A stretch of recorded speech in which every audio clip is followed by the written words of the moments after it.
여러분 안녕하십니까? 진리에 대한 불충분한 고찰을 논의해 보겠습니다. 칸트는 순수 이성 배판 884에서 단지 비판적 길만이 여전히 열려 있다 이렇게 주장하는데 이 말은 매우 의미심장합니다. 개념은 적합하게 사용되어져야만 합니다. 개념은 항상 개념이 적용되는 외연의 한정된 범위를 지니고 있습니다. 개념을 통해서 우리는 대상과 관계에 맺으면서 동시에 그 대상을 어떠어떠하다라고 규정하게 됩니다. 이것이 바로 개념을 통한 알입니다. 이 점에서 개념은 that by which we know something, 즉 그것에 의해서 우리가 어떤 것을 알아가는, 즉 대상에 대한 규정하는 수로로 작용하고 있습니다. 참고로 신은 무제약자입니다. 그렇기 때문에 한정된 영역에 적용되는 개념이 신에게는 도저히 적용될 수가 없습니다.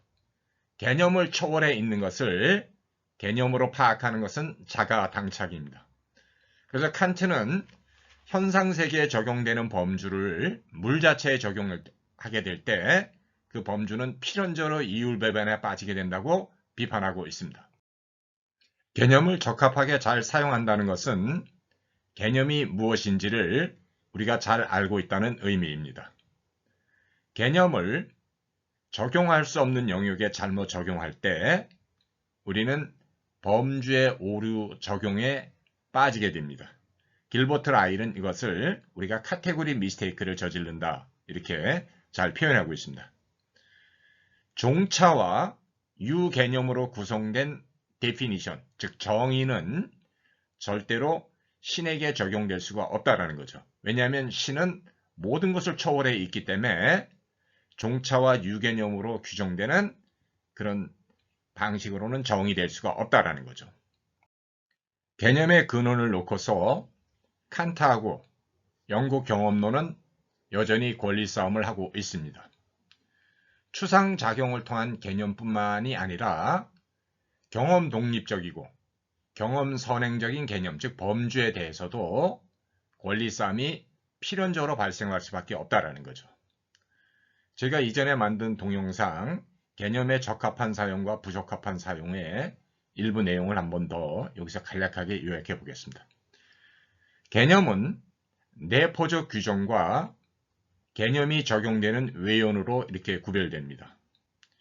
개별자는 존재하고 있지만 개념은 개별자처럼 존재하는 게 아니라 단지 공통을 갖다 대표하는 규정이라는 거죠. 그래서 내포란 공통 규정을 뜻하고 외연이란 개념이 가리키는 지시 대상들의 전체를 뜻합니다. 내포와 외연은 필연적으로 반비례할 수밖에 없고 내포적 규정만이 외연의 범위를 한정하고 확정합니다. 하지만 그 반대는 아닙니다. 직각삼각형을 직각삼각형이 아닌 것과 구별해주는 결정적인 내포적 규정은 a제곱 더하기 b제곱은 c제곱이라고 하는 규정입니다. 모든 삼각형은 두 변을 더하면 한 변보다 크고 세 각을 합하면 180도라는 규정을 다 지니고 있지만 직각삼각형만이 지니고 있는 고유한 규정은 a제곱 더하기 b제곱은 c제곱이라는 거죠. 이 내포적 규정만이 직각삼각형을 직각삼각형이 아닌 것과 구별해주는 이런 차별화의 원리로 작용한다라는 거죠. 황금사는 판단이 아니라 외연이 없는 공허한 개념입니다. 칸트는 그래서 직관 없는 개념은 공허하다 라고 말할 수 있었습니다.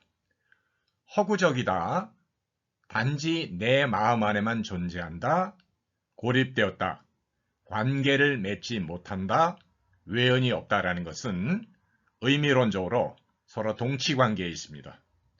우리가 블랙홀은 가리킬 수 있지만 페가수스는 외연이 없기 때문에 가리킬 수 없습니다. 황금산과 저산이 황금이다라는 것은 구별되어야 됩니다. 황금산은 외연이 없는 공허한 개념에 지나지 않습니다. 하지만 저산이 황금이다라는 판단은 틀린 판단에 해당됩니다. 개념은 참이다, 거짓이다가 아니라 적합하게 사용했는가, 부적합하게 사용했는가에 따라서 구별됩니다. 이에 반해 판단은 참 아니면 거짓이라는 어느 하나의 진리값을 지니는데 우리는 판단이 참인지 거짓인지를 검증해야만 합니다. 개념은 판단 안에서 규정하는 수로로 사용되어집니다. 개념은 절대로 장식하려고 있는 게 아니라는 거죠. 개념은 판단 안에서 언급되는 대상을 어떠어떠하다라고 규정하는 것으로서 작용하고 있습니다. 그래서 개념이 언급되는 대상을 적합하게 규정할 때 한해서만 개념은 진리를 충족하게 됩니다. 그래서 개념은 대상 관련, 즉 외연을 지니고 있고 그 대상에 대해서 어떠어떠하다라고 규정하는 두 가지를 통해서 우리에게 진리가 무엇인지를 알려주는 역할을 하고 있습니다. 자, 개념은 판단 안에서 규정하는 수로로 작용하고 있습니다. 판단은 진위 검증에 따른다. 참이란 사태가 객관적으로 충족된 것을 뜻합니다. 거짓이란 비충족을 의미합니다. 판단한다라는 것은 명제를 진리 검증하는 것으로서 우리가 참과 거짓을 구별하는 것에 해당이 됩니다.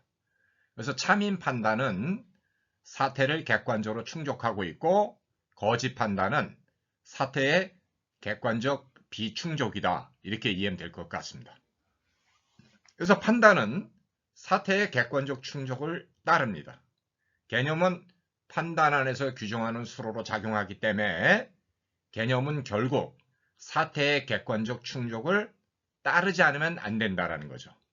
그래서 다시 한번 얘기하면 컨셉, 개념이라고 하는 것은 by which, 그것에 의해서 we know something, 우리가 어떤 것을 알아가는 거기 때문에 개념은 대상 관련과 규정을 모두 충족할 때 한해서만 진리로 인정된다라는 거죠. 개념의 내포적 규정이라고 하는 것은 해당되는 것들 모두를 갖다가 공통으로 대표하는 것을 뜻합니다. 칸트는 범주를 보편 표상으로 그리고 직관을 개별 표상으로 적절하게 잘 표현하고 있습니다. 우리는 보편 규정을 개별적인 대상들의 적용, 즉 우리는 개념이라고 하는 일반 규정을 개별 현상들에 적용하거나, 즉 위에서 아래겠죠. 이런 경우는. 아니면 개별적인 현상들을 보편 규정 밑에 포섭해서 설명합니다. 이때는 이제 아래로부터 위로 이렇게 수부슴, 포섭됩니다.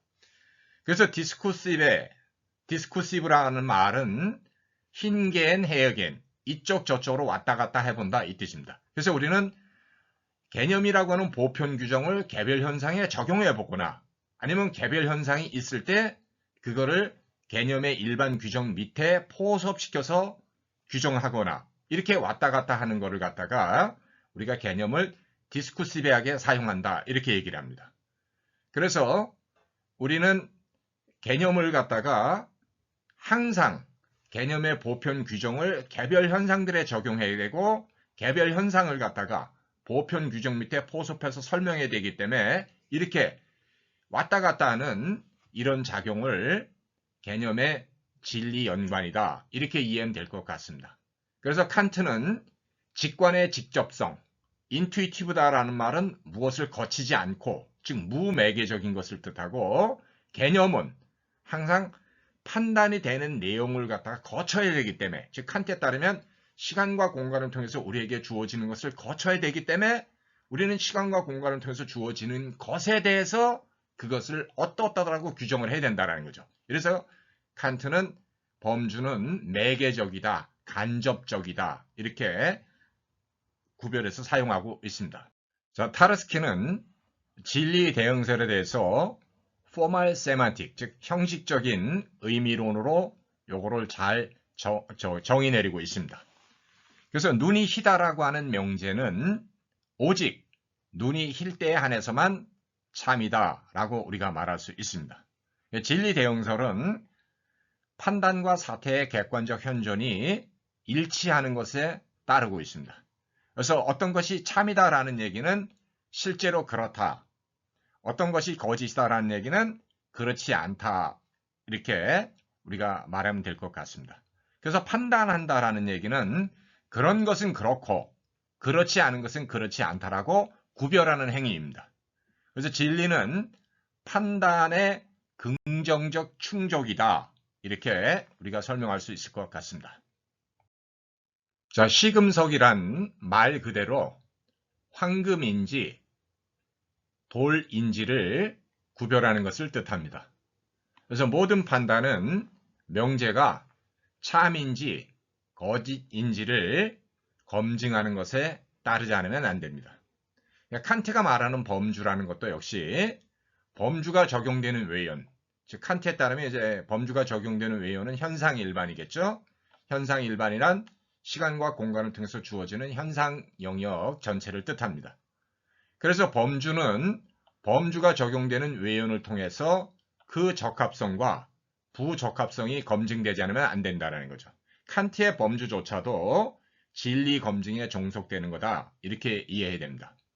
범주는 진리 충족과 비충족의 가능성에 노출되어 있습니다. 반대로 진리는 범주의 대상 연관과 충족이 실현된 것을 뜻합니다. 그래서 범주는 진리 실현과 비실현의 가능성으로 구별된다. 이게 이제 중요합니다. 그래서 범주가 진리를 보장하는 것이 절대 아니라 범주가 단지 진리의 가능성 조건으로서 검증되지 않으면 안 된다는 거죠. 그래서 범주가 진리 실현과 진리 충족에 있어서 진리에 대해서 가능적 관계 혹은 일치와 불일치의 가능성에 노출되어 있다라고 말해야 합니다. 그래서 칸트에게 있어서 범주는 진리를 갖다가 형성하는 하나의 계기로서 작용하는 건 맞지만 그 범주가 대상 관련과 대상 규정을 갖다가 적합하게 충족하고 있는지 없는지를 통과해야 된다는 거죠. 이거에 따라서 범주의 진리 연관이 실현될 수도 있고 실현되지 않을 수도 있다는 것, 이것을 우리는 잘 구별해야 됩니다. 자, 경험적 개념이든 아프리오리한 개념, 즉 범주든 간에 이것들이 진리가 되려면 항상 대상 연관과 대상 규정을 둘 다 모두를 충족하지 않으면 안 됩니다. 이미 말한 바와 같이 개념이나 범주가 진리를 보장하는 것이 절대 아닙니다. 개념이나 범주는 단지 진리에 대해서 가능적 관계에 머무를 뿐이라는 거죠. 즉 진리일 수도 있고 진리가 아닐 수도 있다는 거죠. 그래서 개념이 아니라 판단 안에서 규정하는 수로로 작용하는 개념만이 그 적합한 사용과 부적합한 사용을 통해서 진리 연관이 검증된다는 거죠. 그래서 검증 가능한 것만이 진리라는 주장은 문제가 많습니다. 이거는 차라리 진리 자체가 검증되어야만 한다고 주장하는 것이 더 적합합니다. 자, 경험적 개념이든 아프리오리한 개념, 범주든 간에 개념은 대상 관련과 대상 규정 충족을 모두 만족시킬 때 진리를 실현하게 됩니다. 개념이든 범주든 모두 예외 없이 대상 관련과 대상 규정을 참으로 충족시키지 않으면 안 된다는 것, 이게 이제 중요합니다. 이런 점에서 개념이나 범주는 진리에 대해서 늘 가능적으로 머무르게 됩니다. 개념의 보편 규정은 개념이 적용되는 대상들을 통해서 그 규정의 적합성을 증명해야만 합니다. 그렇지 않으면 개념은 진리 충족을 결여하게 됩니다. 개념이 대상으로부터 고립되는 것을 피한다는 것은 결국 개념을 적용 대상들에 적합하게 사용하는 것을 불가피하게 요구한다는 거죠. 오직 그럴 경우에 한해서만 개념은 진리를 충족하게 됩니다. 자, 회의주의 정당성은 우리가 어떤 것을 의심할 수 없을 때까지 의심하는 데 있습니다. 진리란 개념의 적합한 사용을 뿌리에서부터 철저하게 검증하는 것을 불가피하게 요구하고 있습니다. 그래서 판단의 진리 검증은 절대로 오류로부터 면책되지 않습니다. 범주는 진리의 가능 조건이지 진리를 보증하는 것이 절대 아닙니다. 우리는 진리를 추구하고 발견한다라고 말해야 합니다. 우리는 진리를 통해서 사태의 객관적 참을 제대로 알아들어야 합니다. 개념은 적용이 불가피한 것이지 필연성을 보증하는 것이 절대 아닙니다. 개념의 부적합성과 오류 가능성은 그래서 개념과 함께 동시에 개념에 거역해서 사고하는 것을 불가피하게 요구하고 있습니다. 칸트가 말하는 범주의 영역은 권리 싸움에 지나지 않습니다. 따라서 범주도 판단 안에서 규정하는 수로의 대상 연관과 규정 모두를 충족해야만 하는 과제에 직면하고 있습니다. 범주가 진리의 논리학인 것은 범주가 대상 관련과 대상 규정 모두를 적합하게 충족하는 것에 따를 때만 가능합니다. 자, 뉴턴이 아니어도 누구인가는 만류력의 법칙을 발견했을 것입니다. 아인슈타인이 아니어도 누구인가는 일반 상대성 이론을 발견했을 것입니다. 뉴턴이 만류력의 법칙을 발견했기 때문에 그 법칙이 타당하게 성립하는 것은 아닙니다. 다만 뉴턴이 법칙을 발견함으로써 우리는 사태의 참을 비로소 제대로 알아들을 수 있었던 것이죠. 뉴턴은 땅이든 하늘이든 동일한 물리 법칙이 적용된다고 보았기 때문에 아리스토텔레스의 자연 설명과 운동론을 역사의 뒤안길로 사라지게 할 수 있었습니다. 아인슈타인이 아니어도 누구인가는 일반 상대성 이론을 발견했을 것입니다. 그가 발견했기에 참이 되는 것이 아니라 그 발견을 통해서 우리가 사태의 참을 보다 객관적으로 잘 알아들을 수 있었다는 거죠. 그래서 중력이라고 하는 것은 위상기하학과 연결돼서 시간과 공간을 결합하는 거다. 그 시간과 공간을 결합하게 하는 그것이 우리가 위상기하학에서는 하나의 공률로 나타나고 여기서 우리는 중력과 위상기하학의 일종의 가족유사성을 보게 됩니다. 여하튼 아인슈타인의 일반 상대성 이론을 통해서 우리는 중력이 무엇인지를 보다 잘 이해하게 됐다. 참으로 파악하게 됐다. 이렇게 우리가 이해하면 될 것 같습니다. 그래서 닐스 보어의 상보성 원리나 하이젠베르크의 불확정성 원리, 그리고 파울리의 베타 원리도 마찬가지입니다.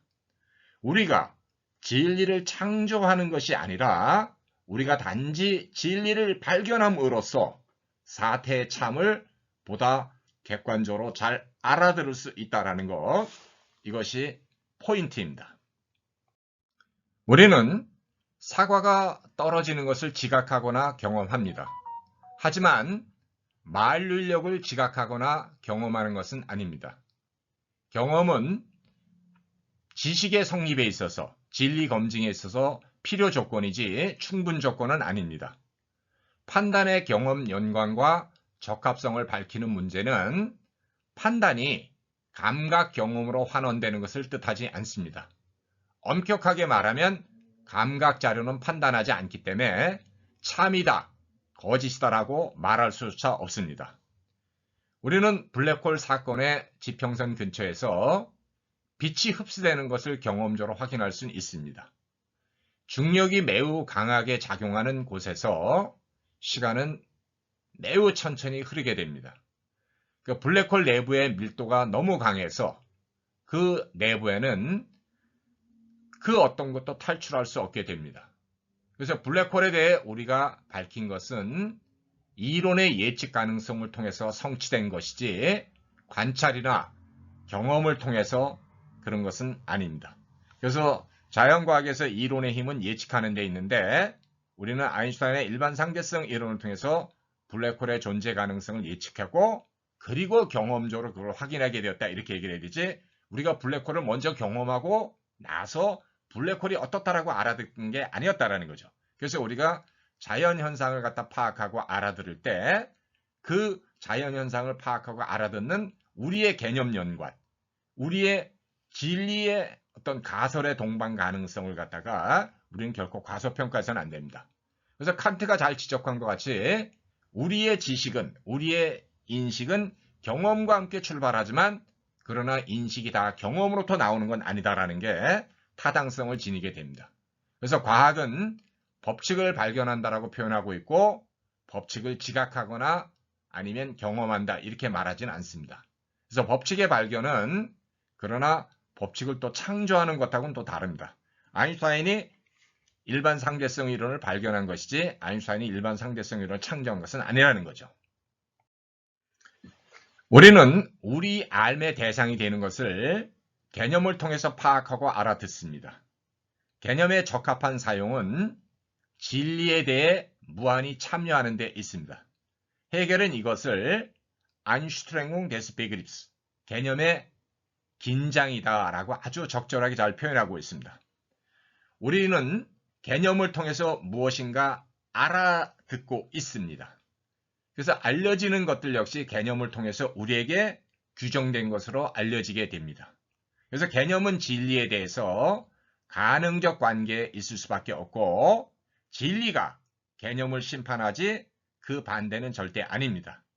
그래서 비개념적 진리나 개념 초월적인 진리를 우리는 열어두어야 합니다.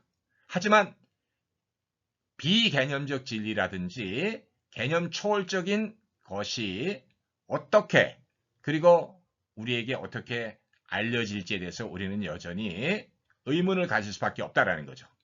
그래서 그것이 무엇인지 그리고 그런 인식이 어떻게 가능한지에 대해서는 객관적이고 공적인 검증을 거치지 않으면 안 됩니다.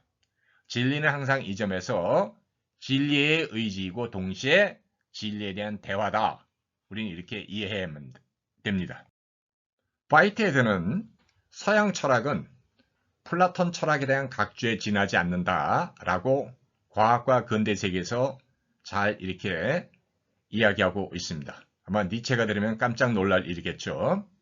어떻든 간에 플라톤 철학은 진리를 통해서 무지로부터 해방되는 것을 우리에게 보여주고 있습니다.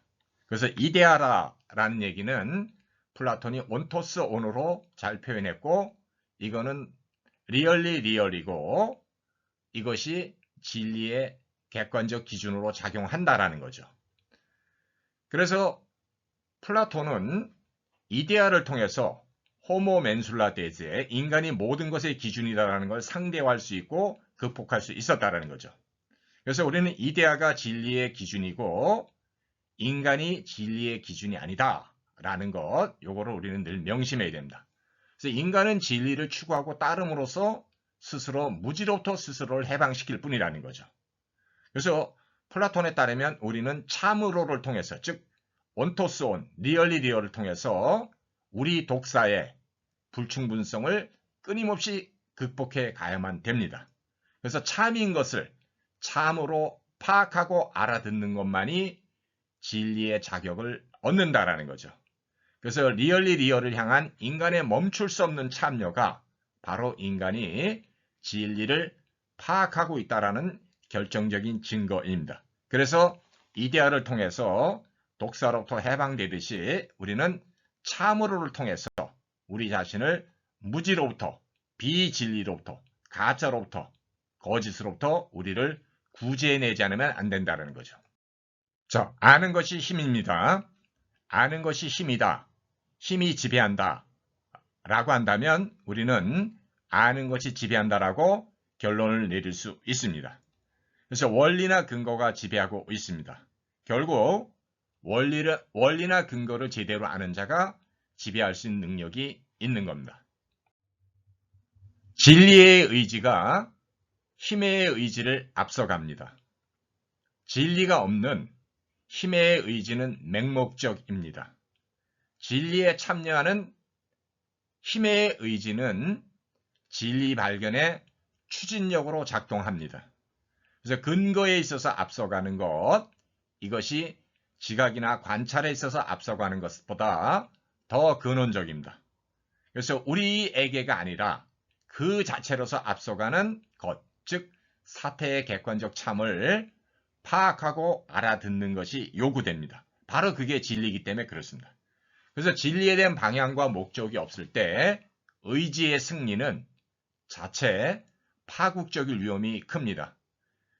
히틀러가 진리의 의지를 견료하고 진리의 의지를 힘의 의지로 대체했을 때 그 인간이 초래했던 파국은 더 이상 거론할 필요조차 없습니다.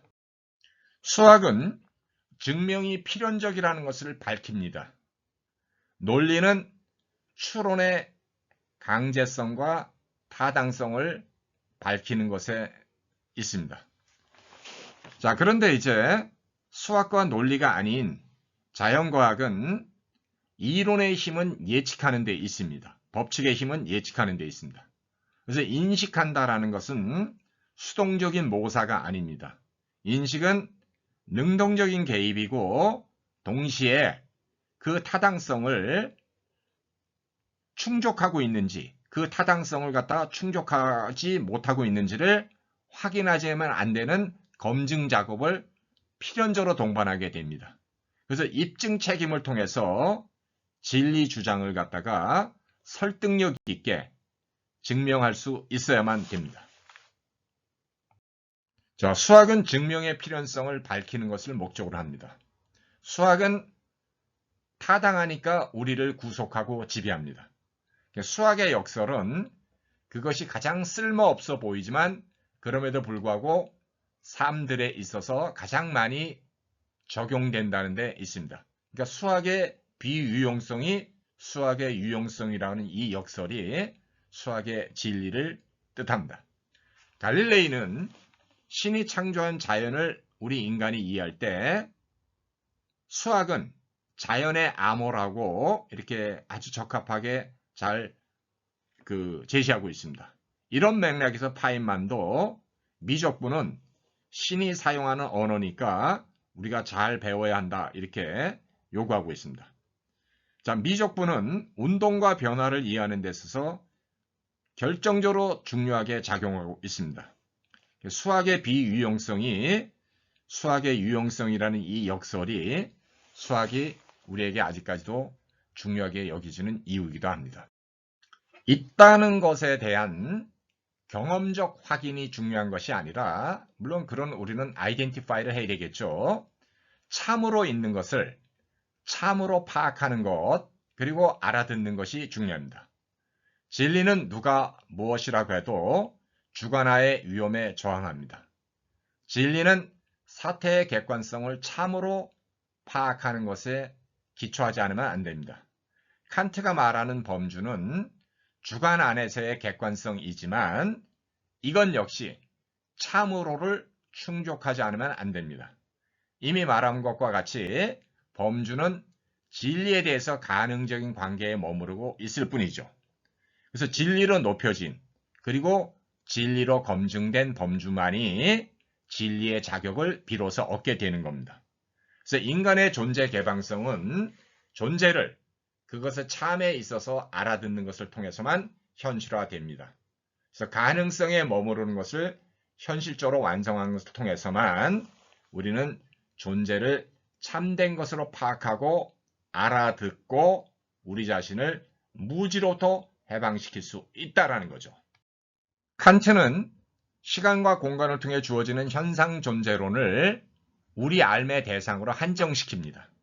하지만 우리는 시간과 공간을 초월한 무한의 문제를 우리의 진리 대상으로 추구한다라는 거죠.